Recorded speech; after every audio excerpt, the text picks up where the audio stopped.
আমাকে ভুলে যাওয়া যার পক্ষে খুব সহজ, আমি চাই সে আমাকে এই মুহূর্তে ভুলে যাক। আমার সাথে কথা না বললেও যার কিচ্ছুটি যায় আসে না, আমি চাই তার সাথে আমার আর কখনো কথা না হোক।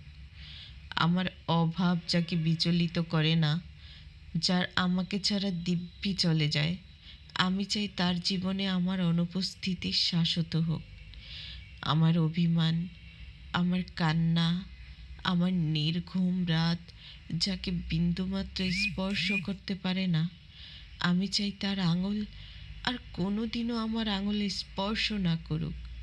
তাতে আমি কষ্ট পেলে পাই, ভেঙে গেলে যাই, একলা হলে হই। আমি সহজে সরে যাই না, সরালেও সরে যাই না। থাকলে খুব শক্ত করে হাতটা ধরে থাকি, থাকলে আমি আমার সবটুকু দিয়ে থাকি। কারো অনেক কিছুতে খারাপ লাগলেও নিজেকে বোঝাই যে আমরা কেউ নিখুঁত নই, ভুল তো সবারই হয়। আবার সুযোগ দিই এবং থেকে যাই, অসংখ্য ট্রমায়, লক্ষবার ক্ষমায়, অন্তহীন দাড়ি কমায় থেকে যাই। আমি হারিয়ে যাই না,